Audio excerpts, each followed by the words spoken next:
Selamat sore para netizen dimanapun kita berada. Salam inspirasi bagi kita semua. Ini cukup menarik ya, apa yang disampaikan kemarin itu seolah-olah menuduh Anies Baswedan korupsi terhadap bantuan sosial itu begitu.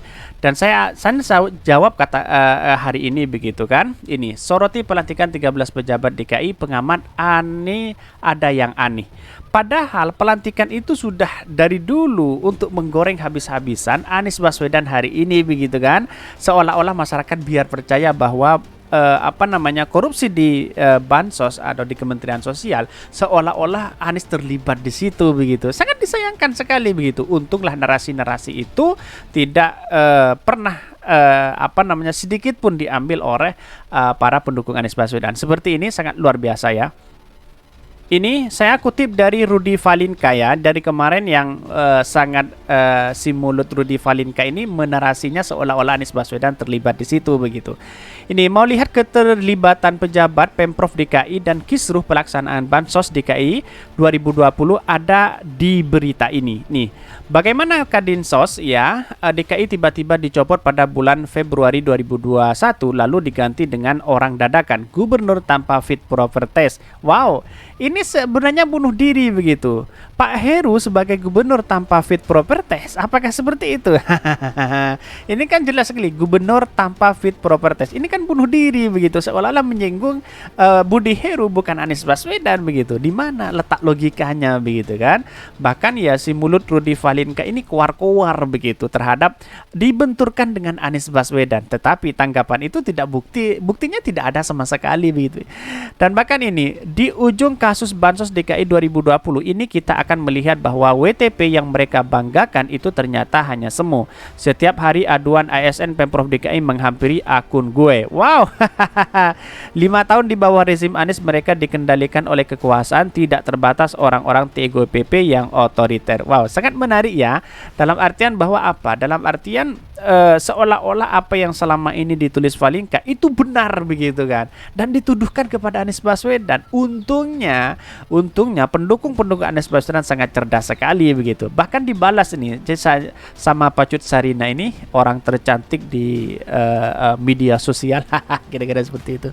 Kalau cuma hanya bisa bacot besar buat Anies, kemana suara kau? Itu kalau ada kasus yang beginian. Padahal awal mulanya di sini. Bene Jokro divonis nihil kasus Asabri 22,7 triliun. Bagaimana dengan kasus Bansos kemarin begitu kan? Kok tidak keluar-keluar begitu? Sangat disayangkan sekali begitu. Terlalu sibuk urus nyerang Anies, sementara Suganjar nggak dilirik Ibu Megawati ini. Nggak ada kerjaan selain nyinyirin Anies.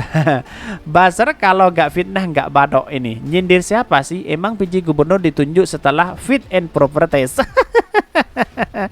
Ini blunder begitu kan. Ya, dia inginnya mengkritik Anies Baswedan seolah-olah narasi itu benar begitu. Tapi dibantah oleh pendukung-pendukung Anies Baswedan di Twitter. Akhirnya dia tidak malu sendiri begitu kan. Ini bongkar aib sendiri, tinggal tunggu waktunya bos ini.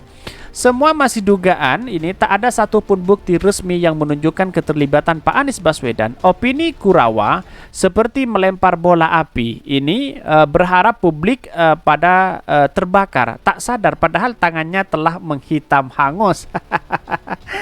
Ya itulah lawan-lawan Anies Baswedan, para buzzer-buzzernya ya tidak mampan untuk melakukan itu. Karena Anies Baswedan sebentar lagi akan menjadi dideklarasikan oleh partai, 3 partai koalisi itu akan dideklarasikan Anies Baswedan capres presiden begitu kan.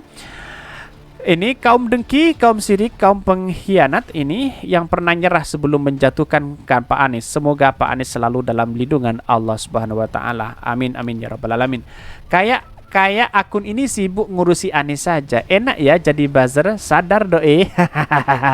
Ini sebenarnya tamparan keras begitu kan. Seolah-olah apa yang selama ini untuk menarasikan bahwa Anies Baswedan itu korupsi begitu.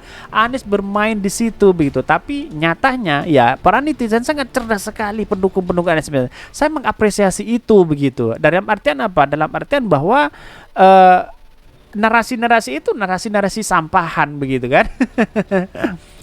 Ada yang lebih aneh, PJ Gubernur bukan pilihan rakyat, walaupun belum kerja besar terus membanggakannya. Ya, apa sebenarnya prestasinya PJ Gubernur hari ini begitu kan, kalau tidak mengklaim dari Anies Baswedan. Kan begitu logikanya begitu. Ini woi, bawel lo kayak anak cewek Ruth. Biar orgasme mending lo bikin laporan resmi ke polisi atau KPK. Galang semua relasi dua-dua ya. Lo buat bikin petisi juga. Jangan kayak anak cewek yang sakit hati diselingkuhin lakinya, mewek sana sini. Ya itulah para buzzer sudah kehabisan akal, sudah kehabisan narasi hari ini para cebong dan buzzer begitu. Apalagi junjungannya tidak punya tiket untuk maju di Pilpres 2024 begitu. Tetapi perlu diingat, inilah demokrasi kita. Mari kita baca terlebih dahulu beritanya seperti ini.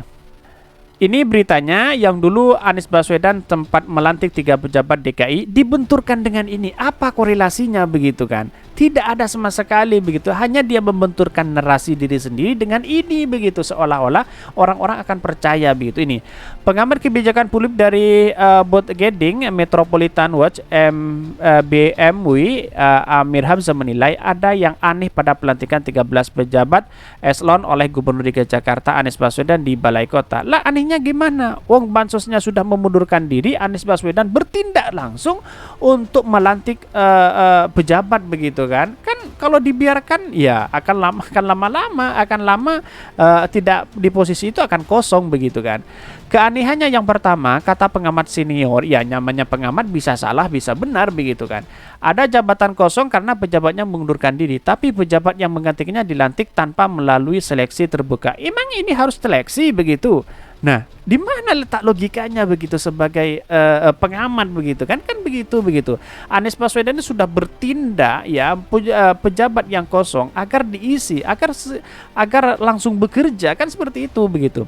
Jabatan dimaksud adalah jabatan Kepala Dinas Sosial. Ini Pak Irmansyah, mantan Kepala Dinas Sosial ya, kan baru mundur minggu lalu. Kok hari ini penggantinya sudah dilantik? Kapan seleksi terbuka untuk jabatan Kepala Dinas Sosial dilakukan? Sementara di sisi lain ada beberapa jabatan kosong yang sampai sekarang belum diisi, di antaranya Wakil Kepala Bapenda dengan belum dilakukan seleksi terbuka atau karena sudah seleksi dilakukan. Keanehan ini, kata Amir, yang mendapat bocoran bahwa mutasi, rotasi, promosi, dan demosi yang dilakukan dengan melantik 13 pejabat itu melalui Baperjab atau Bagan Pertimbangan Jabatan. Ada dugaan kuat kalau peranan TGOPP dalam hal ini lebih besar dari Sekda, padahal tidak ada aturan yang perundang-undangan yang mengatur bahwa TGOP punya kewenangan cawe-cawe dalam urusan mutasi, rotasi, promosi, dan demosi. Amir bahkan kelihatan keterlibatan TGOP dalam proses ini telah membuat Anies melanggar prinsip the right mon and the right please karena ada pejabat non teknis yang dimutasi ke SKPD. Nah, Anies Baswedan kan gubernur begitu kan. Nah, semua apapun itu kan tergantung gubernur begitu kan. Gubernur yang tahu begitu kan. Kenapa? Karena walaupun ada hal seperti ini ada yang mengatakan melanggar dari prinsip the right on man of the right. Nah, tidak begitu kan. Apa yang dilakukan Anies Baswedan waktu itu ya memang posisi itu akan cepat diselesaikan begitu kan.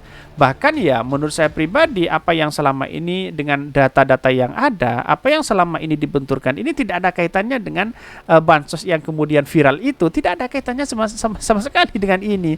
Apa kaitannya begitu kan? Ini kan seolah-olah memframing bahwa Anies Baswedan sangat korupsi dan sebagainya begitu. Bahkan Amir mengaku lebih curiga lagi karena ia mendapat informasi kalau Irmansyah bukan mengundurkan diri, melainkan disuruh mundur karena diduga terkait penyelewengan bansos COVID-19 dan kini jabatan kepala dinas telah diisi orang-orang lain. Ya, kalau memang ada keterlibatan dari dinas, wajar lah dong, kan? Wajar kan? Karena ya bansosnya sendiri ya, kementeriannya sendiri sudah korupsi begitu. Ini sangat disayangkan sekali begitu kan. Seperti diberitakan sebelumnya pada Selasa ya, siang Anies melantik 13 pejabat, di antaranya 13 pejabat ini adalah dilakukan menjabat definitif dari jabatan sebelumnya sebagai pelaksana tugas ini.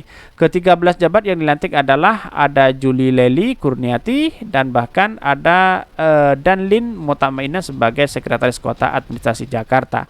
Bahkan pejabat yang dilakukan menjadi pejabat definitif adalah Sigit Wijatmoko yang sebelumnya menjabat sebagai PLT Asisten Pemerintah sekaligus Wali Kota Jakarta Utara, dan Saifullah Hidayat yang sebelumnya menjabat sebagai PLT Kepala Inspektorat. Pejabat yang dimutasi untuk mengisi jabatan lain adalah Ali Maulana Hakim yang dimutasi dari jabatan Wakil Wali Kota Jakarta Utara karena jabatan itu ditinggalkan Sigit Wijatmoko yang diangkat menjabat sebagai Aspem. Bahkan jabatan yang ditinggalkan Ali Maulana diisi Juwaini yang mula menjabat sebagai Kepala Dinas. Dari sinilah kan sudah benar begitu apa yang dilakukan Anies Baswedan, kok hanya dibenturkan dengan viralnya bansos itu. Di mana letak logikanya si Rudy Valinka ini begitu, atau dikenal dengan si Kurawa ini kan. Ya kan aneh juga begitu kan. Dia punya catatan ya seolah-olah membenturkan narasinya dengan Anies Baswedan. Padahal ya publik bisa menilai sendiri seperti apa yang dilakukan mereka. Ternyata omong kosong. Ya, tidak ada bukti sama sekali begitu. Walaupun narasi-narasi dia mempelitirkan, ya suatu saat nanti pasti akan tahu siapa yang bermain dalam narasi-narasi kebusukan itu. Ya, wajarlah, memang tidak ada lagi yang mau digoreng kecuali Anies Baswedan begitu kan.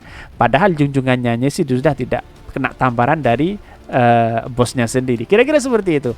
Mungkin itu yang kami sampaikan. Tonton terus channel Hodari Podcast Rakyat ini karena ada berita-berita menarik dan viral setiap harinya. Salam para netizen, salam inspirasi bagi kita semua. Jangan lupa di subscribe channel YouTube Hodari Podcast Rakyat ini.